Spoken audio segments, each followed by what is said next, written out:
দারুণ হয়েছে। নমস্কার বন্ধুরা, ভিলেজ ফুড ইউনিক কিচেনে আপনাদের স্বাগত।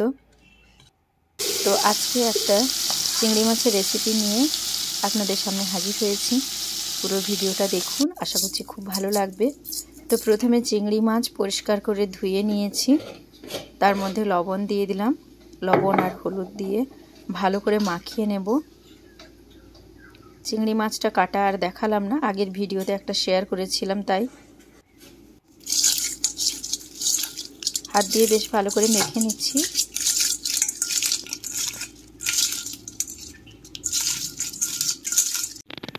গ্যাস অন করে কড়াই বসিয়ে দিয়েছি। কড়াইতে দিয়ে দিলাম রান্নার তেল। তেল গরম করে নিচ্ছি। তেল গরম হয়ে গেছে, এবার আমি মাছ তেলের মধ্যে তুলে দিলাম। জাস্ট এপিট ওপিট উল্টে ভেজে নেব, খুব বেশি কড়া করে ভাজবো না। দেখুন তেলের মধ্যে দেওয়ার সঙ্গে সঙ্গেই মাছের কেমন কালার চেঞ্জ হয়ে গেছে। তো মাছ ভাজা হয়ে গেছে, আমি তুলে নিচ্ছি।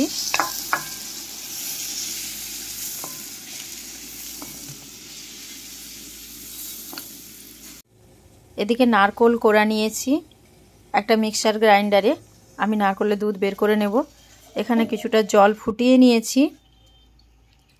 তো ফুটন্ত জল একটু একটু করে আমি দিয়ে দেব, একসঙ্গে খুব বেশি পরিমাণে জল দেওয়ার দরকার নেই। এবার একটা স্মুথ পেস্ট বানিয়ে নিয়েছি, ছাঁকনিতে ছেঁকে দুধ বার করে নিচ্ছি।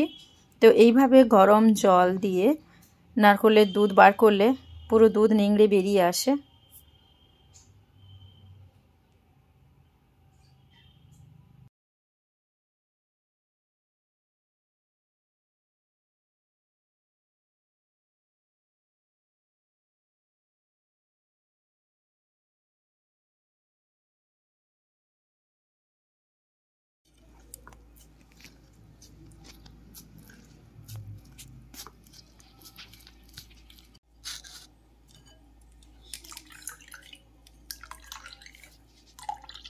চেপে চেপে সমস্ত দুধ বের করে নিলাম।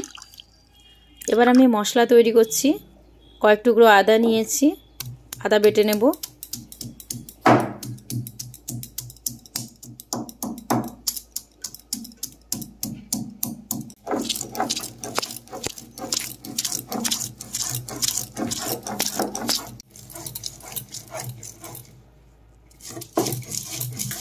যেসব বন্ধুরা এখনও চ্যানেলটা সাবস্ক্রাইব করেননি, প্লিজ চ্যানেলটা সাবস্ক্রাইব করে দিন।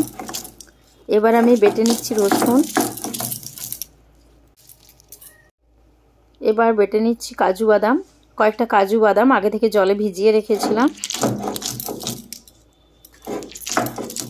দেখুন কতটা নরম হয়ে গেছে। বেটে নিচ্ছি ভালো করে।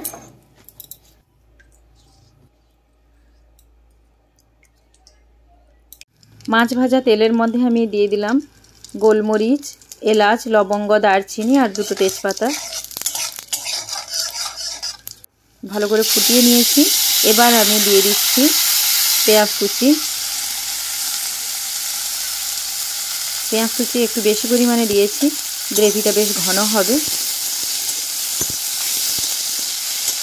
তো বাদামি করে ভেজে নেব।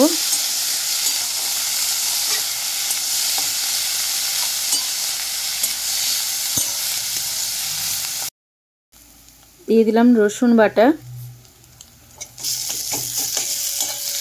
পেঁয়াজ বেশ বাদামি হয়ে গেছে। এরপর দেব আদা বাটা।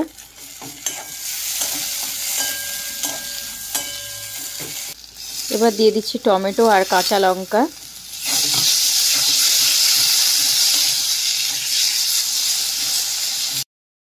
দিয়ে দিলাম লাল লঙ্কার গুঁড়ো আর দেব পরিমাণ মতো হলুদ গুঁড়ো।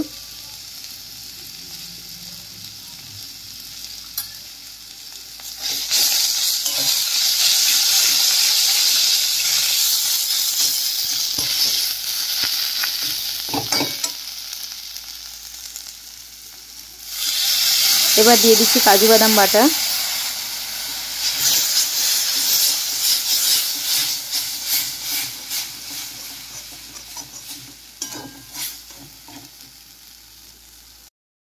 মশলা থেকে তেল ছেড়ে এসেছে। এই সময় আমি লবণ অ্যাড করলাম। পরিমাণ মতো লবণ অবশ্যই দিয়ে দিতে হবে। মশলাটা আরেকবার নাড়িয়ে চাড়িয়ে নিলাম। এবার আমি দিয়ে দেব নারকেলের দুধ।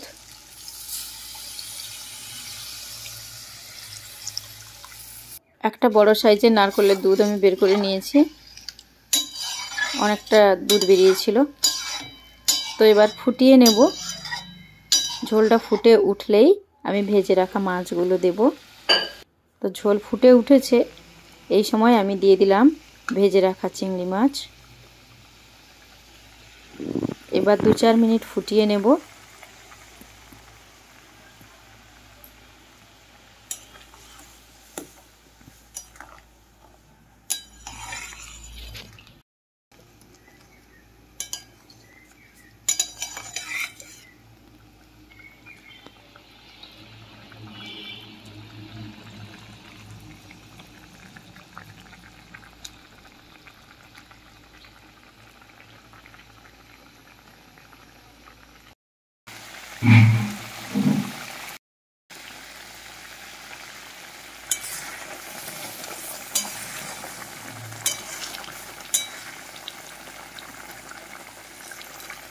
রান্নাটা হয়ে গেছে। এবার আমি গ্যাসটা বন্ধ করে দিয়েছি। ওপর থেকে সামান্য একটু ঘি দিয়ে দেব। ঘি দিয়ে একটু নাড়িয়ে নামিয়ে নেব। এবার গরম ভাতে পরিবেশন করে দেখাবো। আশা করছি আজকের রেসিপিটি আপনাদের খুব ভালো লেগেছে। তো দেখা হবে নেক্সট ভিডিওতে। আপনারা সবাই খুব ভালো থাকবেন, সুস্থ থাকবেন, আর এভাবে আমার চ্যানেলের পাশে থাকবেন, আমার পাশে থাকবেন। তো নামিয়ে নিয়ে এবার বন্ধুরা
Bye.